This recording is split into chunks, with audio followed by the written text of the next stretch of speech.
Friends నమస్తే. నేను మీ భక్తిని. ఫ్రెండ్స్, ఒక అత్యంత ముఖ్యమైన ఒక విషయాన్ని మీ దృష్టికి తీసుకురాబోతున్నాను. నిజానికి జీవితాన్ని ప్రేమించేవాడు టైం వేస్ట్ చేయడు. జీవితాన్ని అంటే ఎవరి జీవితాన్ని వాళ్ళు. నిజానికి మన జీవితాన్ని మనం ప్రేమిస్తే మనం టైం వృధా చేయం అసలు. ఈరోజు టైంను వృధా చేసే వాళ్ళందరూ ఎవరంటే వాళ్ళ జీవితం మీద వాళ్ళకి ప్రేమ లేని వాళ్ళే.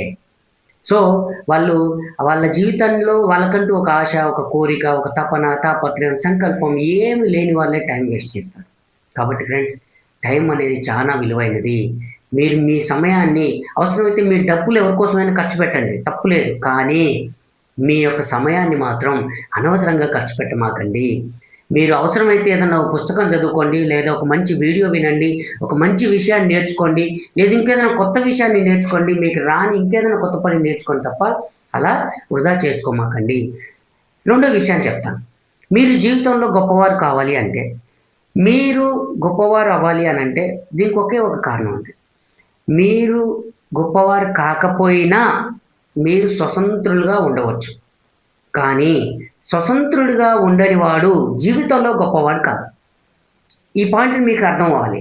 ఈ పాయింట్ అంటే మీరు గొప్పవాళ్ళు కాకపోయినా మీరు స్వతంత్రంగా ఉండొచ్చు. అంటే మీరు గొప్పవాళ్ళు కాకపోయినా మీకు నచ్చిన పని, మీ ఇష్టం వచ్చిన పని, మీ కూలి చెత్త చేత్తం లేకపోతే తింటాం ఇది మీ ఇష్టం.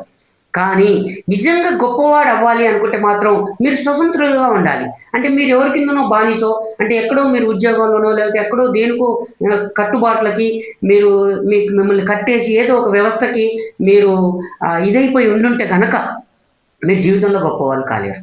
అందుకనే కొన్ని త్యాగాలకు సిద్ధం కండి.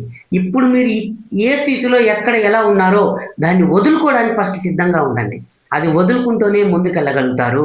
అంటే మీకు మిమ్మల్ని వీపు కట్టేసిన మీ తాళ్ళని మీరే తెంపుకోవాలి. ఎవడో వచ్చి తెంపడు. వాటిని తెంపుకొని మీ యొక్క ముందు చూపుతో మీ యొక్క ముందు లక్ష్యానికి మీరు వెళ్ళండి. మీరు గొప్పవాళ్ళు అవ్వాలి అంటే మీరు ఫస్ట్ స్వతంత్రులుగా ఉండాలనే విషయాన్ని మీరు తెలుసుకోండి. లేదు, మీరు స్వతంత్రులుగా ఉంటే మీరు గొప్పవాళ్ళు కాకపోయినా ఉండొచ్చు. కానీ స్వతంత్రులుగా ఉంటే గొప్పవాళ్ళు అవ్వడానికి మాత్రం చాలా అవకాశాలు ఉన్నాయి. వాటిని మీరు వెతుక్కుంటూ రావచ్చు. అలాంటి మా దగ్గర కూడా చాలా అవకాశాలు ఉన్నాయి. మీరు స్వతంత్రులుగా ఉండుంటే రండి మా దగ్గరికి. మిమ్మల్ని మేము ఉన్నత శిఖరాలకి తీసుకెళ్ళడానికి మా వంతు సహాయం, కృషి మేము మీకు చేస్తాం. Thank you very much my dear friends.